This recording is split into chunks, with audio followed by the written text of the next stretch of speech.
On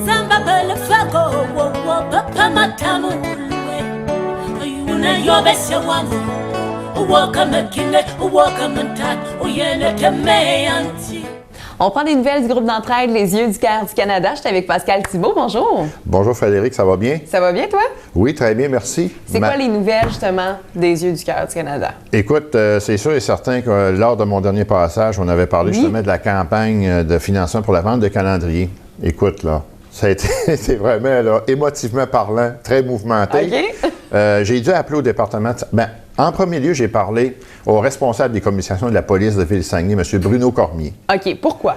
Pourquoi? Parce que là, avec la pandémie actuellement, les mesures sont très strictes. Oui. OK? Moi, j'ai parlé à M. Cormier. M. Cormier, lui, est très, très sympathique. Il dit, écoutez, M. Thibault, il n'y a personne qui peut vous empêcher de faire votre campagne. Mais, si vous arrivez, mettons, parce que nous, on fait beaucoup de porte-à-porte. OK, nos pour bénévoles, la distribution, exactement. Justement. Nos bénévoles sont connus, sont identifiés, que ce soit l'abbé, Chicoutimi, Jonquière. Il dit, M. Thibault, il dit, c'est ça, certains, vous allez peut-être faire des portes, les gens vont être très réceptifs. Bravo pour ce que vous faites, ça va bien. Mais si vous tombez d'une porte à un moment donné, puis il y a une personne qui décide d'appeler la police, parce que là, il y a des vendeurs de calendriers, puis là, le calendrier est contaminé, là, il peut y en avoir. Bien, les autorités sont obligées de venir sur les lieux pour identifier la personne. OK. Fait que C'est plate. C'est ça, c'est pas pratique, hein? C'est pas très pratique. Fait que, il dit, écoutez, moi, ce que je vous conseille, M. Thibault, appelez au département de santé publique. Eux autres, ils vont vous donner leur juste par rapport à ça. Mais moi, je n'ai pas fait ni un ni deux. J'ai appelé au département de santé publique, puis au bureau du premier ministre, M. Legault. OK, directement. Pour avoir le net, pour avoir le... Puis j'ai tombé, drôle que coïncidence dans la vie, c'est que ça fait, là, quand on fait des bonnes actions dans notre vie, j'ai tombé sur un médecin de la santé publique de nationalité camerounaise. Ah, imagine-toi donc. OK. Quel bel addon. Quel bel addon. Ouais, j'étais vraiment content. Et lui, il m'a dit, Monsieur Pascal, il n'y a aucune loi qui peut vous interdire la vente de vos calendriers. OK. Il dit, ce que je vous recommande par contre, puis ça, on le savait déjà, quand vous allez rencontrer les gens, assurez-vous que la distanciation soit respectée. Ouais. On cogne, on recule. Assurez-vous que vous avez le port du masque. Assurez-vous, également, idéalement, il faudra aussi que vos bénévoles aient une paire de lunettes. Hein? Bon. Au niveau des gouttelettes, pour éviter ça. Il dit, moi, je ne pense pas qu'il y ait de problème à ce niveau-là. Mais j'ai dit, écoutez, là, docteur, j'ai dit, là, une place, c'est une chose, une autre place, c'est autre chose. Juste pour vous dire comment ça fonctionne, quand j'ai appelé au cabinet du premier ministre, là, j'ai pas une réponse tout de suite, là. Hein? Non, c'est ça. L'attaché politique m'a revenu après 2 jours plus tard. OK? Puis mon dossier était transféré à Québec. Ah. Parce qu'il n'y avait pas à réponse, eux autres. Spécial, hein? Ça fait que tu veux marcher conformément en respectant toutes les mesures, puis tu n'es pas capable d'avoir leur juste. Ça fait que les personnes qui m'ont le mieux informé, puis je tiens à le dire ici aujourd'hui, c'est la santé publique. Bon. Ils ont été clairs. Fait qu'on peut comprendre qui va avoir vraiment la vente des calendriers. Oui, il va avoir la vente de calendriers. Puis là, je tiens à dire aux auditeurs là, de TVDL, d'aujourd'hui en direct, de l'Abbé, de Chicoutimi-Jonquière, quand vous voyez un masqué arriver avec des calendriers ou des masqués, ayez pas peur, là. Ils ne vous contamineront pas, puis... Ils vont avoir le masque. Ils ont tous passé le test en passant, les bénévoles. Ils l'ont pas, ils n'ont pas le COVID. Tu sais, soyez sans crainte, ça va bien se passer. Puis le calendrier est au coût de 10 $, comme à chaque année. Parallèlement à ça, au niveau des envois maritimes. Oui, parce qu'on en avait parlé la dernière fois. Oui, on en a parlé. Vous étiez à des rideaux. On était supposé d'envoyer du matériel qui était supposé partir pour octobre. Oui. Mais là, à Montréal, on est vraiment, c'est pas facile. Tu regardes la Sainte-Catherine, c'est le désert, quasiment, là. Hein, on s'entend. C'est plus Alors, oui, exactement. Alors, moi, on a parlé, nous autres, avec notre collaborateur Cargo Camer.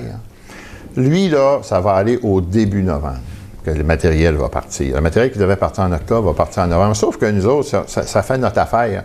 Parce que justement, tantôt, je vais chercher du matériel de soccer à Chicoutimi, justement, pour envoyer là-bas pour le début novembre. Fait que ça tombe comme bien. J'aurais été capable de l'envoyer, mais on va en envoyer encore plus. C'est ça, il va en avoir plus. Exactement. Alors ça, c'est très important que je le mentionne. Et aussi, je voulais parler de l'émission La diversité camerounaise. Oui. Que j'anime avec Alain Plante, qui s'occupe de la technique de mon émission, que tout le monde connaît, pas mal dans la région. Moi, ce que je tiens à dire, c'est vraiment les gens qui veulent nous écouter tous les mardis dès 21h, c'est une émission vraiment de diversité. C'est une émission d'actualité. C'est pas juste de la musique là, du début à la fin. Vous avez des invités? On a des invités en direct du Cameroun qui nous appellent. Puis, tu sais, c'est quelque chose, là, parce que moi, quand j'anime à 21 h, là, ben là-bas, il est 2 h du matin. Ah, quand même! Fait que... Ils sont décidés. Hein? Puis là-bas, dans les snack bars de Coldongo, de soie, de Nium, les gens se plugent à cette heure-là. Il y a des oiseaux de nuit, là, comme Cargo de nuit avec Alain Plante. Ouais.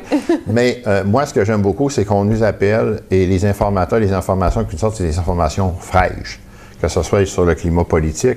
Actuellement, il y a des grosses tensions au Cameroun au niveau civil parce que les gens veulent la démission du président Paul Biya. On parle du sport. On parle au niveau artistique, qu'est-ce qu'ils sont. On fait le tour vraiment et c'est vraiment le fun. Il y a même des artistes qui nous appellent aussi pour nous partager un petit peu, eux, qu'est-ce que ça a comme impact dans leur vie, toute cette histoire de COVID, là, parce qu'en Afrique, il y en a beaucoup moins, mais il y en a énormément. Comment ça se passe ailleurs et tout ça. Oui, puis là-bas, ben, les cliniques, c'est très petit. Il y a des gens, des fois, qui sont obligés de faire 45 minutes de véhicule pour avoir un dépistage, parce qu'il y en a des tests aussi là-bas, là, hein? Sauf que la masse est beaucoup moins grosse qu'en Amérique du Nord. Ouais. Il y a moins de cas en Afrique actuellement. Fait qu'on peut tout suivre ça, justement. On rappelle c'est quand l'émission? C'est à tous les mardis, 21 h à CKJ. Et puis les gens qui sont à Montréal, on en a partout. Là, il y a l'application. Les gens téléchargent CKJ FM en direct. On est plugué, on est là, puis on a même des prix de présence. On fait tirer des cadeaux, c'est le fun. Puis moi, j'aime ça parce que ça fait en sorte que je suis en mesure un peu d'en parler davantage puis d'en informer. D'en informer la population de ce qui se passe de l'autre côté du globe. C'est important. Au niveau du calendrier, pour finir, c'est qu'à chaque année, on a des recettes culinaires, des nouvelles recettes. Les recettes qu'on peut faire, là, c'est pas des ingrédients que tu es obligé de monter là, à Laval là, pour l'avoir. On est capable d'avoir ça dans nos supermarchés, IGA, Maxi. Et puis cette année encore, on a le poulet braisé qui est dedans, on a le poulet noix de coco sauce beurre d'arachide qui est là. C'est vraiment bon. Ça nous fait vivre un petit peu qu'est-ce qu'ils peuvent consommer là-bas avec un petit goût coloré du Cameroun. Bon, bien merci beaucoup. Je te remercie infiniment. Donc, des bonnes nouvelles aujourd'hui pour les éducateurs du Canada. Exact. Merci. À bientôt.